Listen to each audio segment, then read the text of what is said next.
Hi ma'am. Hello. Welcome to the show. Thank you.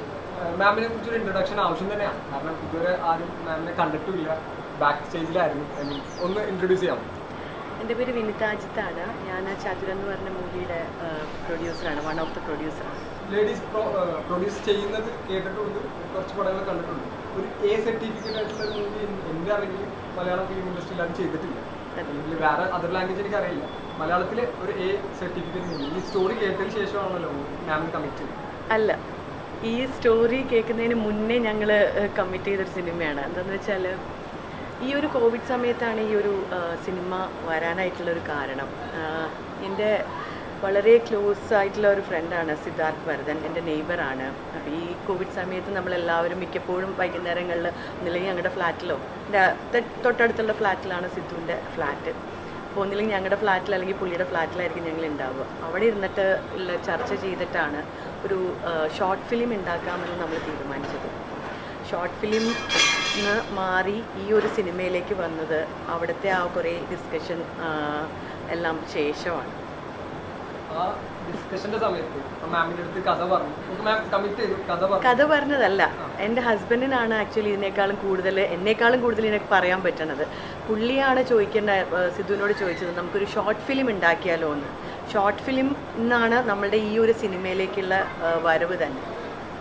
ആദ്യം producer വന്നിട്ട് കഥ തപ്പിപ്പോണ്ട അവസ്ഥയാണ് ഉണ്ടായത്. സിദ്ധുവിനോട് ഞങ്ങൾ പറഞ്ഞു ഞങ്ങൾ റെഡിയാണ് ഒരു സിനിമ ഉണ്ടാക്കാനായിട്ട്. അങ്ങനെയാണ് അവർ ഈ സ്ക്രിപ്റ്റിലേക്കും കാര്യങ്ങളിലേക്കൊക്കെ കടന്നത്. അപ്പോൾ ഇതൊരു സിനിമയാണ് ഒന്നും തന്നെയല്ല, നമ്മൾ ഒരു ബോൾഡായിട്ടുള്ളൊരു ക്യാരക്ടർ വെച്ചിട്ടുള്ളൊരു സിനിമ ചെയ്യണം, ഫീമെയിൽ ഓറിയൻറ്റഡ് വേണം എന്നുള്ളതായിരുന്നു ഞങ്ങൾക്ക് ഒരു താല്പര്യമുള്ളത്. ഇതുവരെയും പറയാത്ത ഒരു സിനിമ പറയാനായിരുന്നു താല്പര്യം.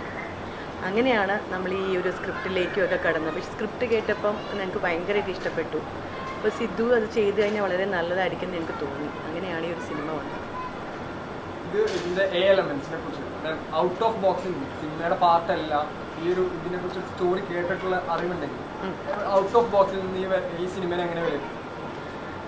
ഇതിനകത്ത് എലിമെൻ്റ് എന്ന് പറഞ്ഞു കഴിഞ്ഞാൽ ഇറോട്ടിസം ഉണ്ട്. അതിനെക്കാട്ടിലും കൂടുതൽ ബോൾഡായിട്ടുള്ള ഒരു ക്യാരക്ടർ, അതായത് ഈ മെയിനായിട്ട് സെലീന എന്ന് പറഞ്ഞൊരു ക്യാരക്ടർ തന്നെയാണ് ഈ ഒരു മൂവി എങ്ങനെയാണ് കൊണ്ടുപോകുന്നത് എന്നുള്ളത്.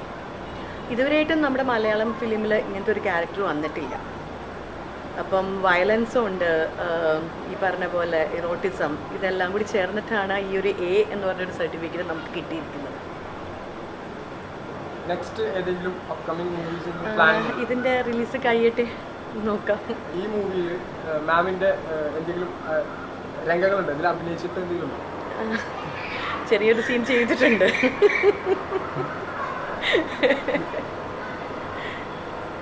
അത് കണ്ട് ആ ക്യാരക്ടർ എങ്ങനെയാണ്? അതിൽ ക്യാരക്ടർ എന്നൊന്നും പറയാനില്ല, അത് ഔട്ട് ഓഫ് ഫോക്കസ് ആയിരിക്കും.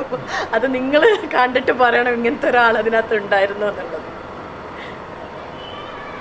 സിദ്ധാർത്ഥേട്ടൻ്റെ വലിയ സുഹൃത്ത് അതിനപ്പുറത്തേക്ക് പ്ലാൻ ചെയ്ത സമയത്ത് ഉള്ളതിനേക്കാളും ഫിലിമിലെത്തിയപ്പോൾ ആ സ്വാസികയായാലും സിദ്ധാർത്ഥേട്ടനായാലും എങ്ങനെയുണ്ടായിരുന്നു ഷിഫ്റ്റിംഗ്, ക്യാരക്ടർ വൈസിൽ ഷിഫ്റ്റിംഗ്?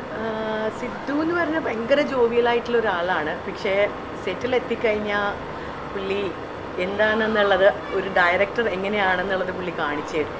ഫുൾ ഓരോ ക്യാരക്ടേഴ്സും ഓരോരുത്തരെ പറഞ്ഞ് തലേ ദിവസം തുടങ്ങും. ഇപ്പം നമ്മൾ ഷൂട്ട് കഴിഞ്ഞ് റൂമിൽ വന്നു കഴിഞ്ഞാൽ ഡിന്നർ കഴിഞ്ഞ് കഴിഞ്ഞാൽ പുള്ളി നെക്സ്റ്റ് ഡേ എന്തൊക്കെയാണ് ഷൂട്ടുള്ളത്, ഓരോ ക്യാരക്ടേഴ്സ് എങ്ങനെയാണ് അവരുടെ അടുത്ത് ഇങ്ങനെ പറഞ്ഞ് കഥ പറഞ്ഞ് അവരെ ആ പിറ്റേ ദിവസം ചെല്ലുമ്പോഴേക്കും ഫുൾ പ്രിപ്പയർഡ് ആയിരിക്കും ആ ഒരു സീൻ കംപ്ലീറ്റ് ചെയ്യാനായിട്ട്. ഇതിന് കുറേ നെഗറ്റീവ് ന്യൂസ് ഇറങ്ങിയ സമയത്ത് സ്വാസികക്കായാലും പിന്നെ എല്ലാവർക്കും ഒരു നെഗറ്റീവ് ഉണ്ടായിരുന്നു. അത് എന്തെങ്കിലും മാമിനെ ബാധിച്ചിട്ടുണ്ടോ? ഇല്ല, സ്വാസിക സത്യം പറഞ്ഞാൽ ഈ കുറേ സീരിയലിൽ കൂടിയിട്ട് ഒക്കെ വന്നൊരു വ്യക്തിയാണ്. പക്ഷേ ഞങ്ങളെക്കാട്ടിലും പുള്ളിയാണ് ഈ ഒരു സംഭവം ഇത്രയും ബോൾഡായിട്ടുള്ള ക്യാരക്ടർ ചെയ്യാനായിട്ട്. അപ്പോൾ ഞാനും വിചാരിച്ചു ചില ആൾക്കാർ സമ്മതിക്കേണ്ടാവില്ല, പക്ഷെ ഏറ്റവും കൂടുതൽ പുള്ളിയുടെ സൈഡിൽ നിന്നുള്ള ആ ഒരു റെസ്പോൺസാണ് നമ്മുടെ ഈ ഒരു മൂവി ഇത്ര ഒരു ഇതിനകത്തേക്ക് വന്നത്. തീർച്ചയായും ഇതൊരു പുള്ളിക്കാരിയുടെ കരിയറിലൊരു ഭയങ്കര ഒരു നല്ലൊരു മൂവി ആയിരിക്കും. ഓക്കെ, ഇതിന്റെ ബാക്ക് ബോൺ മാമിന്റെ സപ്പോർട്ടും എല്ലാ ഹസ്ബൻഡാന്ന് പറഞ്ഞു. തീർച്ചയായും സാറിനെ കാണാൻ പറ്റും. തീർച്ചയായും പുള്ളിയും ചെയ്തിട്ടുണ്ട് ഒരു ചെറിയൊരു ക്യാരക്ടർ. അതും ഇതേപോലെ നിങ്ങൾ നോക്കിയിട്ട് പറയണം എവിടെയാണെന്നുള്ളത്. അപ്പോൾ മാം പ്രേക്ഷകരോട് എന്താണ് പറയാനുള്ളത്? സിനിമ എങ്ങനെ ഉണ്ടാകും, അല്ലെങ്കിൽ ഇതിൻ്റെ ഇപ്പോൾ നെഗറ്റീവോ മറ്റു കാര്യങ്ങൾക്ക് അപ്പുറത്ത് ഇതിൻ്റെ സ്റ്റോറി ഉണ്ട്, ഇതൊരു ആർട്ടായിട്ട് തന്നെ കാണണം, സമൂഹത്തിൻ്റെ ഒരു മെസ്സേജാണ്. അതെങ്ങനെയാണ് മാമിൻ്റെ കാഴ്ചപ്പാടിലൊരു ഓഡിയൻസ്? തീർച്ചയായിട്ടും ഞാനൊരു ലേഡിയാണെന്ന് എന്ന നിലയ്ക്ക് തന്നെ ഒരു ഫീമെയിൽ ഓറിയൻറ്റഡ് ആയിട്ടുള്ളൊരു മൂവിയാണിത്.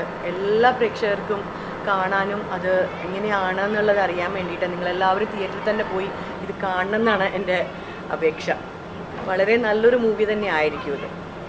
ഓക്കെ മാം, അപ്പോൾ ഇനിയും നല്ല അടിപൊളി പടങ്ങൾ ഇതുപോലെ മാം ഒരു ഒന്നും ചിന്തിക്കാണ്ട് തന്നെ പടം നല്ലതാണ്, സ്റ്റോറി നല്ലതാണെന്നുണ്ടെങ്കിൽ മാമിന് ചെയ്യാൻ പറ്റട്ടെ. ഇനി അടുത്ത കുറേ പ്രോജക്ട്സ് മാമിൻ്റെ പേരിൽ ഈ മാമും ബിഗ് സ്ക്രീനിലോട്ട് വരട്ടെ എന്നുള്ളത് സ്വീകരിച്ചുകൊണ്ട് താങ്ക് യു സോ മച്ച്.